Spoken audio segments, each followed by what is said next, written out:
Let's do this. The Cult of Hockey podcast by the faithful and for the faithful in oil country and around the world. I'm David Staples of the Edmonton Journal, and I'm here tonight with Bruce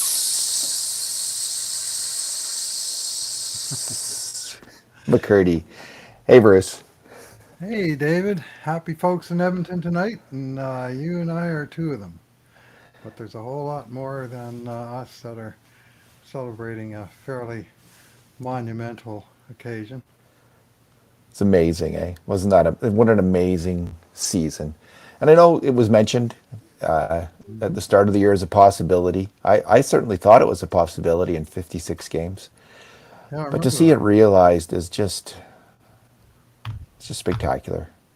And the way they did it tonight too, eh? The way they did it, the way those last two goals were just classics. So, Bruce, on the occasion of Connor McDavid's 100th point in 53 games and Edmonton's 4-3 victory over the Vancouver Canucks, we are doing our two good things, two bad things, and two numbers podcast. And because it was a big night for the Oilers, we'll do two good things each.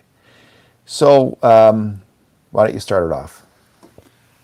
Yeah, well, you've got the real big thing, but I'm going to single out two things, but my big thing's pretty big. Leon Draisaitl scored his 500th career point tonight on an absolutely wicked shot on the power play that uh, simply beat the goalie across the net. And 475 games it took Leon to reach 500 points. Pretty impressive feat. Not too many do it in under 500 games, that's for sure. And he's done so, and he just continues to power onwards and upwards. Uh, then a few minutes later, he got his 501st career point on another wicked drive on the power play. That will forever be remembered not as Leon's goal, but as Connor's assist that was his 100th point of the season. And what I liked the most out of Leon from these two goals was the degree of his celebration for his own amazing milestone, 500 points, age 25, and Connor's 100th point, and he was way more excited when McDavid scored, and the the the old bear hug and the goal celebration from Leon to Connor after he snapped it home. And fitting it was that Connor was in the middle of a passing play, started with Darnell Nurse and ended with Leon Draisaitl. His sort of core buddies on the team since the day he arrived here, and they've been definitive players for Edmonton every year as their time together has gone along, and none more so, I think, than this year, that they're all raising their games again still further. So anyway, 500 points for Leon, two more goals. That's my good thing. 3 games in a row with 2 goals for Leon. He had a little bit of a slump there. Say goodnight to that. Well, my good thing, I got another good thing here, Bruce, is that I think that we've been experimenting with going live, and I think we are live. I'm just going to tweet this out here, so just give me a Okay. second. Just give me 1 second. You guys are live. All right, Craig Ellingson has just told me Okay. I just tweeted it out, Bruce. All I just right. tweeted it out, and so if people want to follow us, anyway, let's continue on. Bruce, I love those. I'm calling those the executioner shots, where because it's like he's swinging a scythe. Like his. I was trying to think, what does it resemble? It was reminding me of something, and it's just like you know, Mhm. the scythe cutting through whatever. He's the Grim Reaper with those shots. They are so deadly, and he pulled it off. Okay, my good thing, Bruce, is of course we're all elated. Connor McDavid made this incredible target, and forever in the history books, it's going to look great because it's going to be like, this guy had 80 points, this guy had 73, and then 100 points in 56 games, or how many games McDavid plays. Maybe he'll get a game off here. We'll see. But it looks good in the history books. It looks dramatic, and it has been dramatic all year long. He's been playing with an incredible amount of passion. And it was interesting because I just love Draisaitl's quote where he said, Connor says this doesn't matter to him, which I didn't personally believe, but he says this matters to us getting 100 points for him. And I thought it still probably mattered to McDavid. And I'll tell you, I've never seen him smile like that, Bruce. I've never seen Connor McDavid with an ear-to-ear grin. I hope everyone in Toronto can read his facial expressions now, Bruce. That's all I'm saying. Mm-hmm. He looked like a very, very happy Edmonton Oiler there, and he was grinning like he was a Jesse Puljujärvi. And there was one funny to top it all off. The cherry on top of all this, Bruce, is the sour grapes out of Calgary. So on Twitter tonight, CTV weekend anchor Chris Epp in Calgary tweets, quote, "Congratulations to Connor McDavid for curing cancer tonight, apparently." Oh, stop it.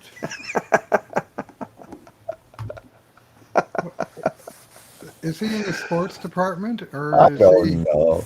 I know I think he's a news anchor. Oh. Bruce, I just love it. I love the sour grapes. I just think that's so sweet.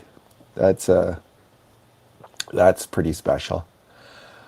Alrighty, what is your second good thing? Yeah, I got to go with the penalty kill.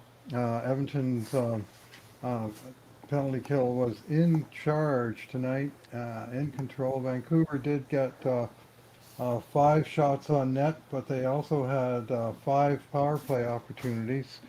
I don't think too many of the chances were dangerous, and most of the penalty kill involved Edmonton winning battles, getting the puck down the ice, and then winning more battles in Vancouver territory and giving them trouble getting out and up the ice. And in the third period in particular, I thought they were terrific.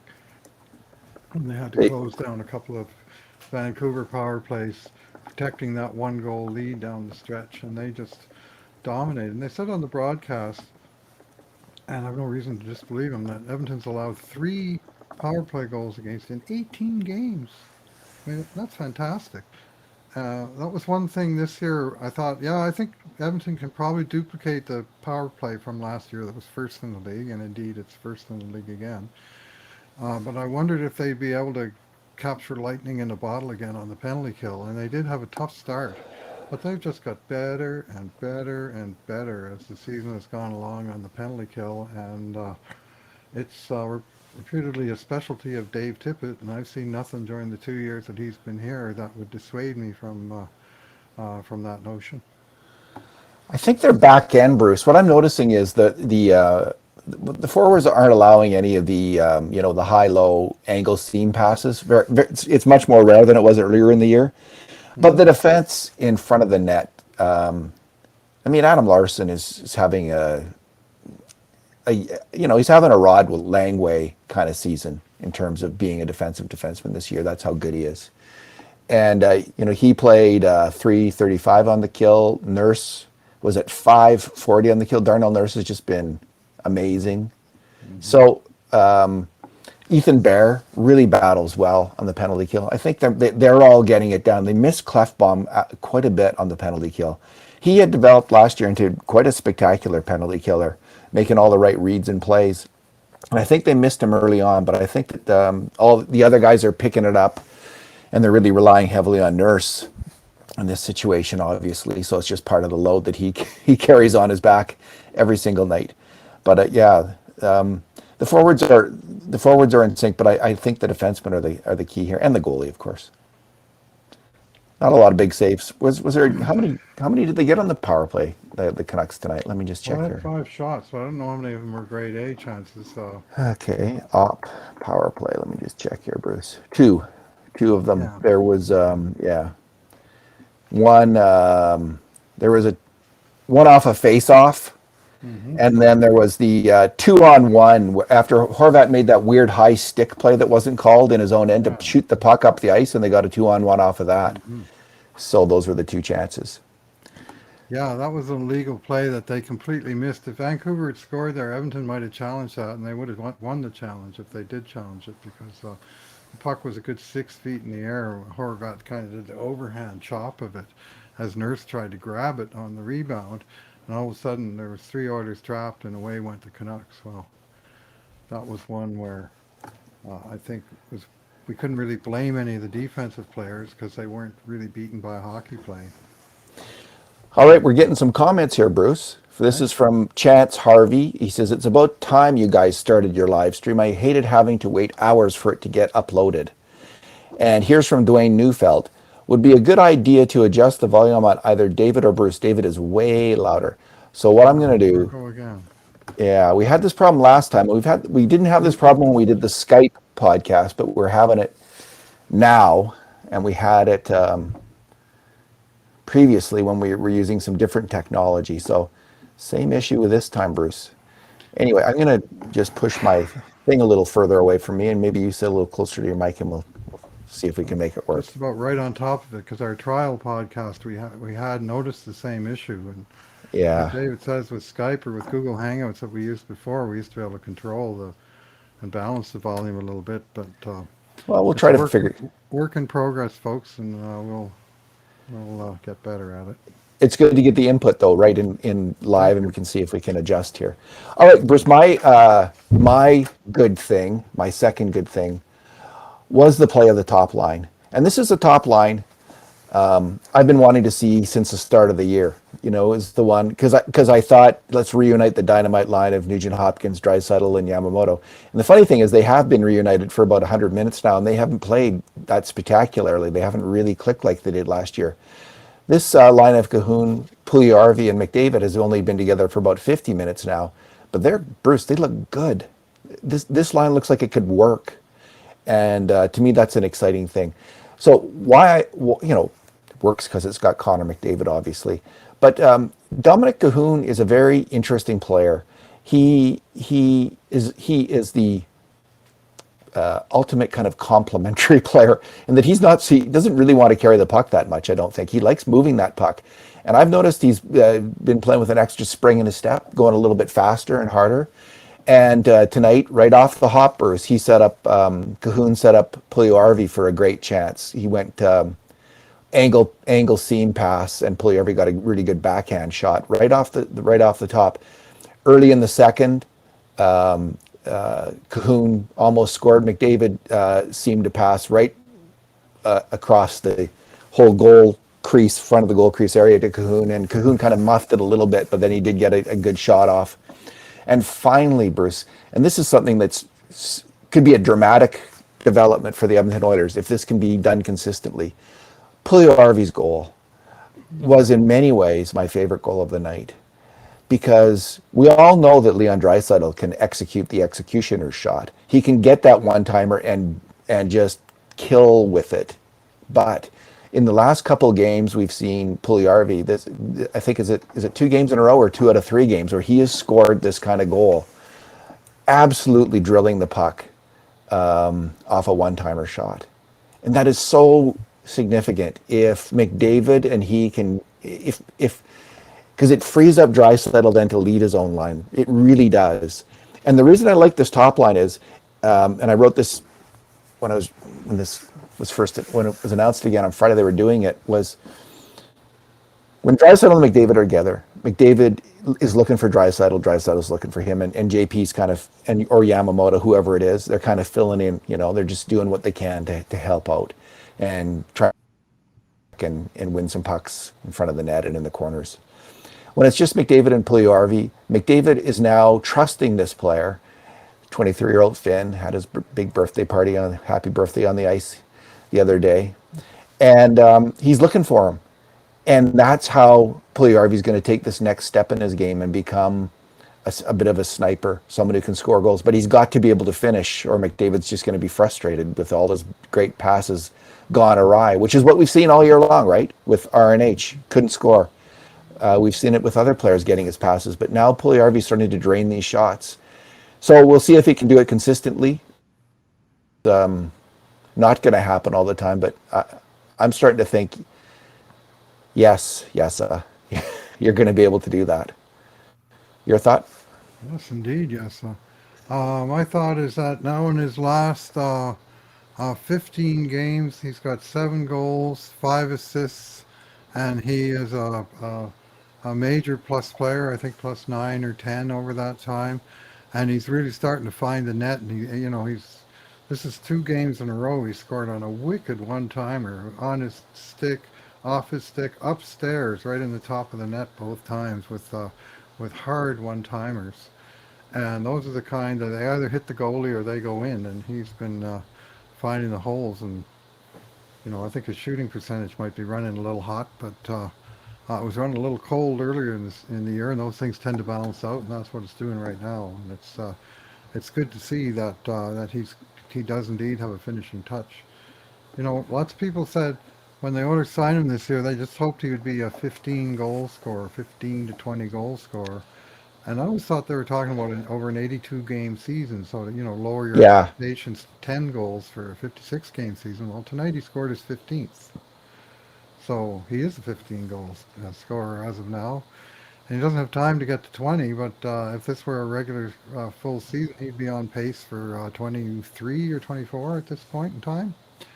And just an awesome development. He's taken some real major strides forward this season, and some of them just in the last month or so. That line overwhelming shot totals tonight, right? They were Cahoon was 50 when he was on the ice, and generally with Puljujärvi and McDavid, 15 shots for and 1 against for that line, for that trio. Wow. Puljujärvi 17 and 3, and McDavid 17 and 4. So that line it had it going on, and did the Oilers ever need that for the playoffs? I really do believe I'm in the McDavid on one line, Draisaitl on the other line camp. Now the Dynamite line just has to crank it up, so we'll see. Mm-hmm. We'll see if that can happen. Tonight, Yamamoto drew a key penalty, and they're not finishing their plays, but they had some looks, but they got out. They got outshot for the time that they were out there by a significant margin, so they were far from dominating play. Indeed. Bruce, what is your bad thing? Yeah, I got to single out a good player who had a good game but made a very bad play. This is Darnell Nurse, Edmonton's number 1 defenseman, who played something north of 27 minutes tonight, had a couple of assists. But on the 4-on-4 in the second period with a 2-0 lead, may I add, and for now, let's forget that this was a meaningless game. It didn't matter if they won or not. With the 2-0 lead, you don't do what he did, but he did it anyway. And clearly this was in search of getting points and getting to 100 for McDavid. But he tried to make an 84.5-foot pass along the blue line from basically one boards to a pass receiver, McDavid, on the very far boards. And that's a long way for a pass along the blue line to travel. And guess what? It didn't get there because JT Miller poached it, stepped up and picked it off at the basically the far face-off dot, and he was in clear all alone for the breakaway goal that brought Vancouver back into the game at 2-1. So that particular play, he went for it and he paid the price. It was a low percentage pass that went awry. So I'll single out that play.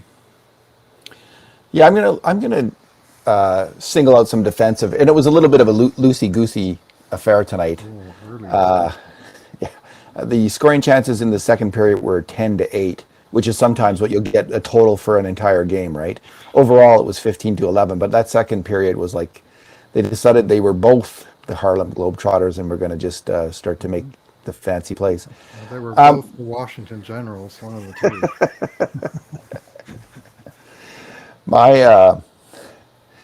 My bad thing, I've been thinking about the 3 rookie defensemen, Bruce.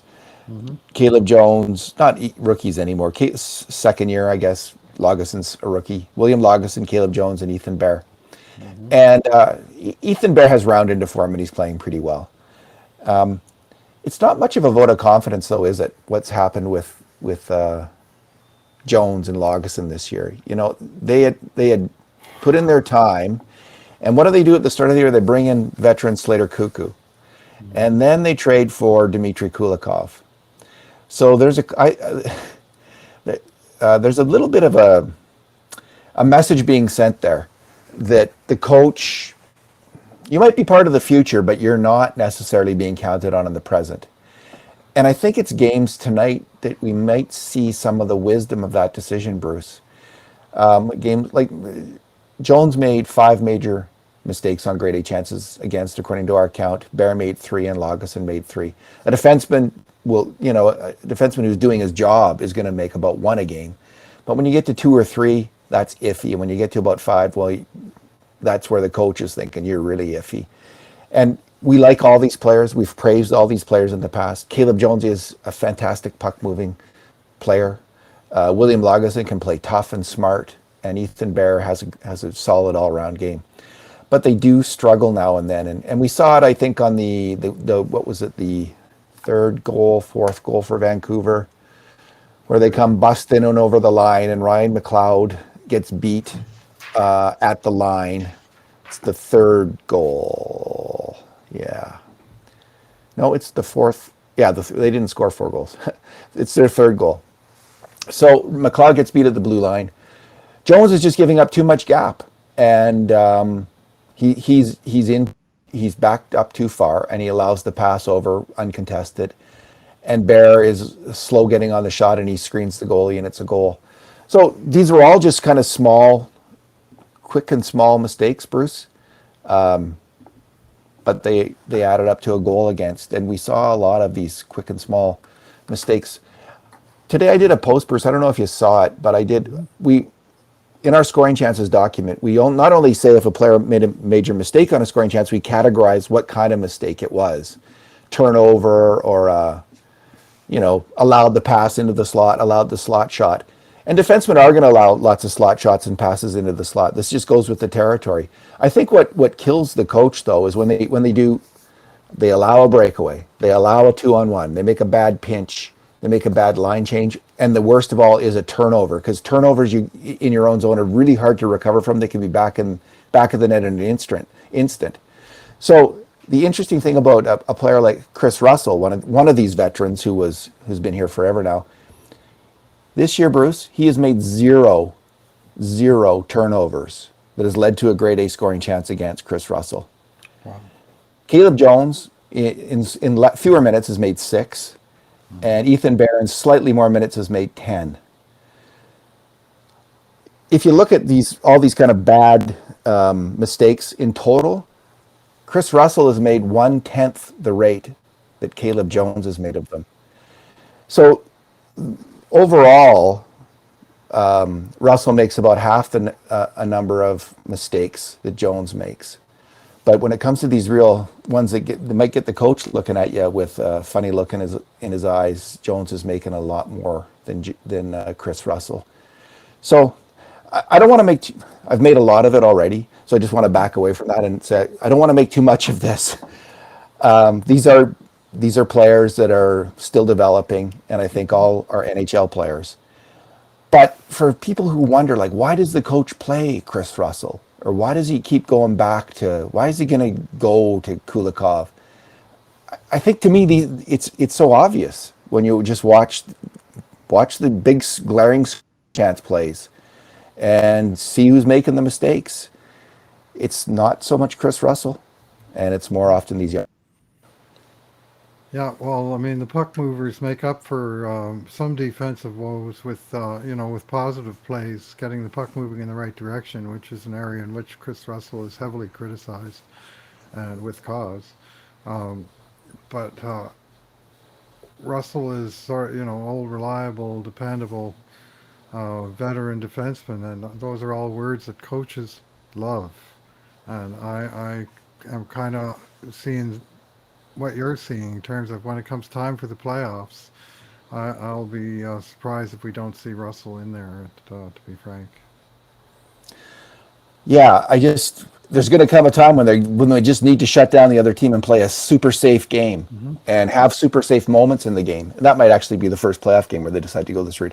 I just would be surprised if Dave Tippett. So my prediction is we're going to see a lot of Chris Russell, although he's been hurt. So we'll see how that develops. Bruce, what's your number? They did shut go down ahead. the game in the third period tonight, though, didn't they? After They that did. Wild and crazy second period, and they got the milestones they wanted just before the end of the second period. And the scoring chances went from 10 to 8 in the second period to 0 to 1 in the third.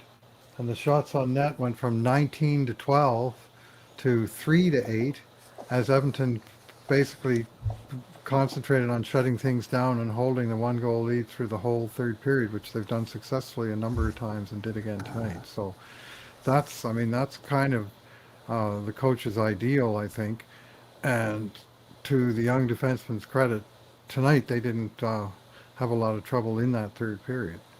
So, mind you, they went more to the veterans. Nurse and Larson played quite a lot down the stretch, of course. I just want to ask people who are listening on YouTube, how does the sound at this point? Because we can still make adjustments as we're going along here, although we're almost done. I'm trying to. I don't know how to adjust my mic yet, but that's something obviously we're going to need to work on. Yeah, maybe Craig is sending me. Talk right into the mic. Speak into the mic. Mm-hmm. Oh, my number. Yeah. Yeah, your number. I got lots of numbers, and they all got to do with Connor McDavid. But how about this? In Edmonton's last 14 games now, they've scored 47 goals, and Connor McDavid has 36 points. So 36 out of 47. So he's literally been in on over 3/4 of the goals. That's a double-edged sword, and that it's great that we have this super power,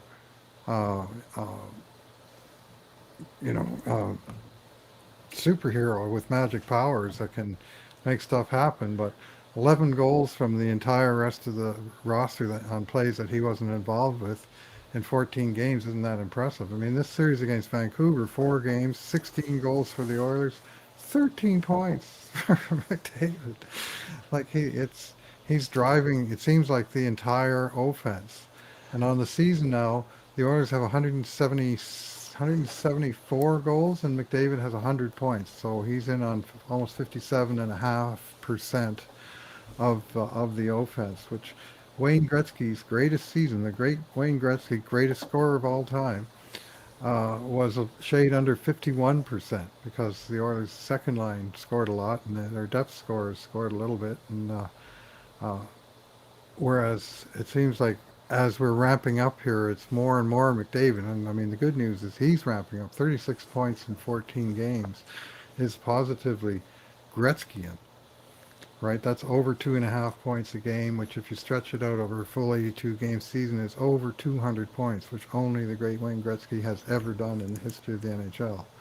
It's only 14 games, but it's been a pretty convincing 14 games, hasn't it?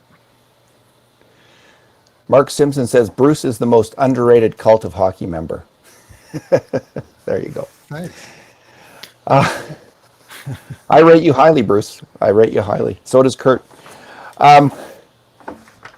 My number is McDavid's scoring chances tonight. He was in major contributions to 11 grade A chances, which is about double his number. Are you going to give him a 10? Oh, yeah. Yeah. 100%. That's what I thought. This achievement just can't be ignored, and he played a great enough game tonight.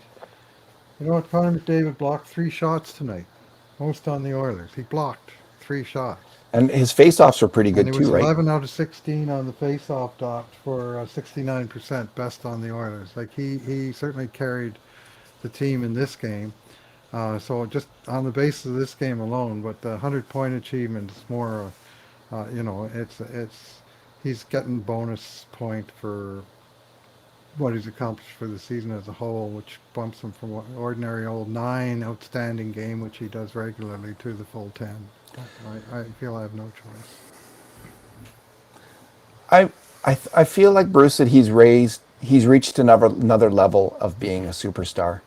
And in hockey, at least in our lifetime, at least in mine as a hockey fan, you go back to Gordie Howe, so before me. But there's been 2, Wayne Gretzky and Mario Lemieux, and he's knocking on that door really loud right now. Because, I've always kind of in my mind compared him to superstars like Guy Lafleur and Pavel Bure and Valery Harlamov. and Mike Modano, these kind of super smooth, super fast speed players.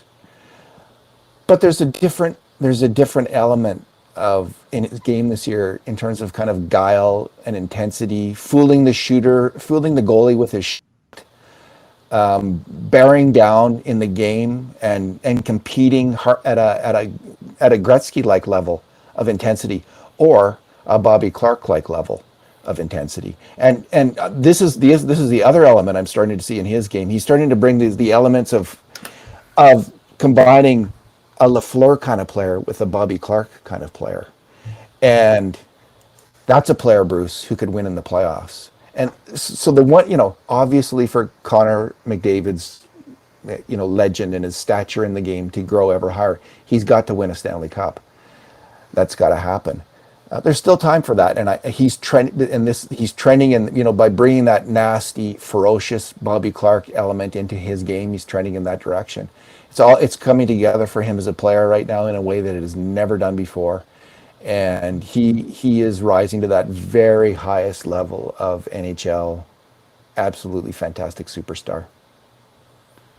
Yeah, well, you know what? He's certainly raised the physical level of his game, and he's up to before tonight 60 hits, which is career high. Before now was 39, and as mentioned, this is a short season, right? I mean, he'd be on pace for something very close to 100 hits at that rate, which is like well over double his established rate. And hits are an imperfect measure, of course, like many hockey stats that don't capture everything. But as a proxy for physicality, it's not too bad. And McDavid has really stepped it up in that department. And he punishes guys when he hits them too. I mean, he's so fast and strong that when he hits them, they stay hit. So and I think he's realizing that he's not going to get a million calls, so he might as well just power through and give as good as he gets, and I think that's working for him. I just want to say, if anyone, just before we sign off, we can answer, if anyone has any questions about tonight's game, we're happy to answer any questions that anyone has.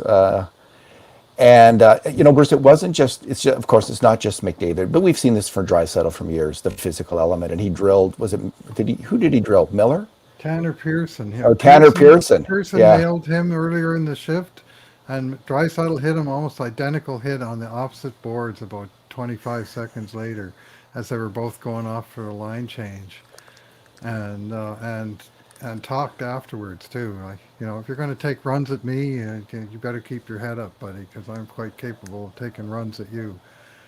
And you establish that, and next time, rather than maybe have to absorb a hard hit from Tanner Pearson, that his opponent might, think twice and say, well, if I nail him, he's going to nail me, and he might nail me harder.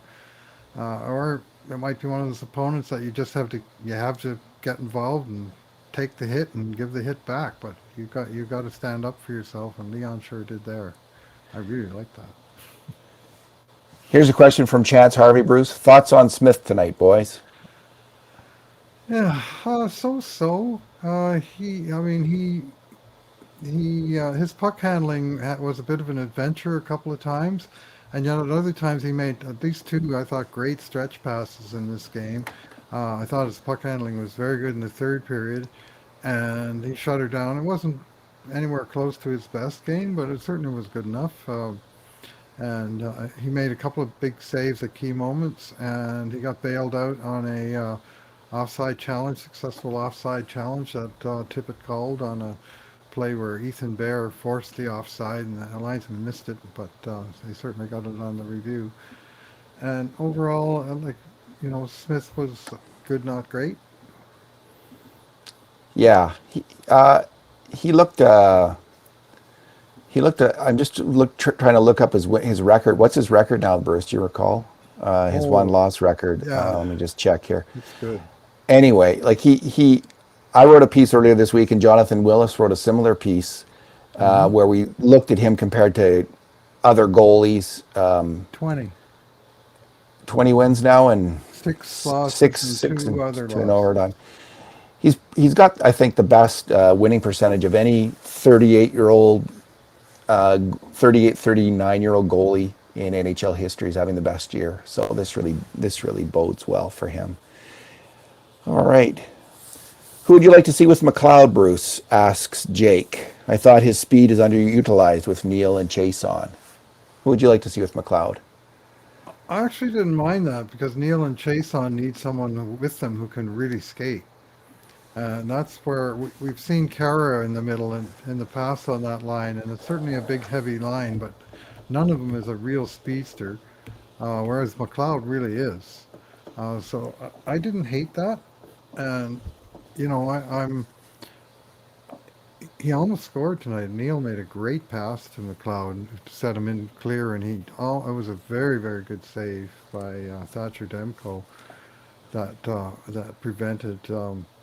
Uh, his first NHL goal, but we haven't seen really enough sort of offensive flair from him to say he belongs in the top six just yet.